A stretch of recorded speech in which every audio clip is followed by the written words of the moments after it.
Stop. Take a look at that bottle of vitamin D on your nightstand. You bought it because you wanted to be healthier, right? You wanted stronger bones, a bulletproof immune system, and maybe a boost in your mood during the dark winter months. But what if I told you that by taking that supplement in isolation, you aren't just wasting your money, you might be actively damaging your cardiovascular system? In the last 5 years, vitamin D has become the superstar of the supplement world. Everyone is taking it. Doctors are prescribing high doses like 5,000, 10,000, or even 50,000 IU. But there is a massive, dangerous gap in the conversation. There is a biological tripwire that almost no one mentions. If you don't understand the synergy trio, you aren't building a stronger body, you are potentially stiffening your heart and starving your muscles of essential minerals. Today, here at EDUx Talks, we are pulling back the curtain on the vitamin D trap. We're going to talk about why vitamin D is actually a hormone, why it's useless without its GPS, and the specific mineral battery you are draining every time you swallow a D3 capsule. By the end of this video, you will have the exact protocol to make vitamin D work for you instead of against you. First, let's clear up the biggest misconception. Vitamin D is not actually a vitamin, it's a corticosteroid hormone. Every single cell in your body has a receptor for it. It controls over 2,000 genes. It is the master key to your biology. When you take a vitamin D supplement, you're essentially upregulating your body's ability to absorb calcium from your food. In fact, vitamin D can increase calcium absorption up to 20 times. Now, on the surface, that sounds amazing. We need calcium for our bones. But here is the hidden danger I promised to reveal. Vitamin D has no control over where that calcium goes. Think of vitamin D like a massive delivery fleet. It loads up your trucks with calcium from your gut and dumps them into your bloodstream. But the drivers, they don't have a map. They don't have a GPS. And when calcium is left to wander aimlessly in your blood, it doesn't just disappear. It looks for a place to land. Where does that wandering calcium go? If it doesn't make it into your bones or teeth, it ends up in your soft tissues. This is the calcium paradox. You can have osteoporosis, weak bones, and simultaneously have calcification in your arteries. This calcium begins to deposit in your kidneys, leading to painful kidney stones. It deposits in your joints, leading to bone spurs and stiffness. But most dangerously, it deposits in your heart valves and your arterial walls. This is what doctors call vascular calcification. It's literally the hardening of the arteries. Imagine trying to keep your heart healthy, only to have the very supplement you're taking contribute to the stiffening of your cardiovascular system because you missed one crucial ingredient. That ingredient is vitamin K2. If vitamin D is the delivery driver, vitamin K2 is the GPS.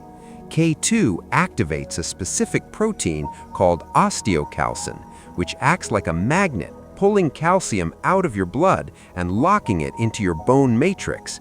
It also activates matrix GLA protein, which is the most powerful inhibitor of soft tissue calcification known to science. Without K2, vitamin D is unfinished job. It's a construction crew that delivers the bricks but leaves them piled up in the middle of the highway instead of building the house. But wait, there's a second, even more common danger. Have you ever started a high-dose vitamin D regimen and felt worse? Maybe you started getting headaches, or your heart felt like it was skipping a beat. Maybe you felt more anxious, or your muscles started cramping. Many people think this is a side effect of vitamin D. It's not. It's a magnesium crash. Here's the science that most people miss. The enzymes that convert vitamin D from its inactive form in your blood to its active form in your cells require magnesium to function. Every time you take a vitamin D supplement, your body turns on the engine to process it. That engine runs on magnesium. If you are already low on magnesium, which according to data, nearly 50 to 70% of us are, the vitamin D supplement will act like a vacuum, sucking the remaining magnesium out of your muscles, your brain, and your heart just to process the D3. This is why people take vitamin D and still feel tired or depressed. You aren't D deficient anymore. You've made yourself magnesium deficient. You've drained the battery to start the car, and now the car has no power to move. Let's talk about how you're taking it. Most people take their supplements in the morning, maybe with a quick cup of coffee or on an empty stomach. If you're doing this with vitamin D, you're literally flushing money down the toilet. Vitamin D is fat-soluble. It requires dietary fat to be absorbed through the intestinal wall. If there's no healthy fat present, like avocado, eggs, or even a spoonful of olive oil, the vitamin D simply passes through you. Furthermore, if you take high-dose vitamin D without its sister vitamin, vitamin A, you can actually create an imbalance in your immune system. These two work in a delicate dance.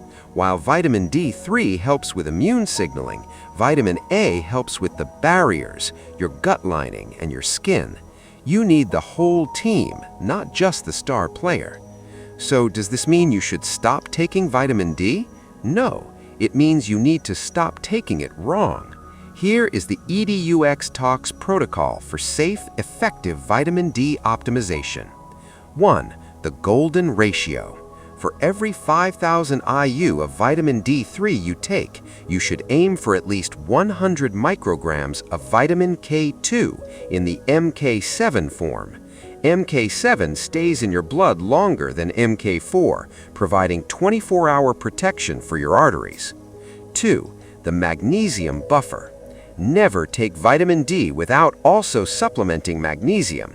Aim for 300 to 400 milligrams of magnesium glycinate or malate. Take your vitamin D in the morning with a fat-heavy breakfast, and take your magnesium in the evening to support muscle recovery and sleep. 3. Test, don't guess. Don't just take 10,000 IU because an influencer told you to. Get a 25-hydroxy vitamin D blood test. You want your levels to be between 50 and 80 nanograms per milliliter. If you are above 100, you are entering the toxicity zone, where calcification risks skyrocket. And 4. The sunlight factor. Supplements are tools, but they aren't the source. Your body creates vitamin D sulfate when sunlight hits your skin. This form is water-soluble and travels more easily through the body. 15 minutes of midday sun is worth more than any pill. Your health is a complex, beautiful machine. When we try to hack it by taking massive doses of one single nutrient, we often knock 3 other systems out of balance. The hidden danger isn't the vitamin D, it's the isolation. By bringing K2 and magnesium back into the picture, you turn that hidden danger into a hidden superpower. You protect your heart, you strengthen your bones, and you actually give your body the fuel it needs to thrive. If this video changed the way you look at your supplement cabinet, do me a favor, hit that like button and share this with someone you know who takes vitamin D. You might just save them from a lot of heart health issues down the road. I want to hear from you. Have you ever felt weird or jittery after taking vitamin D? Did adding magnesium change the game for you? Let's talk about it in the comments below. We read every single one. For more deep dives into the science of your health, make sure you're subscribed to EDUx Talks. Stay curious, stay healthy, and I'll see you in the next one.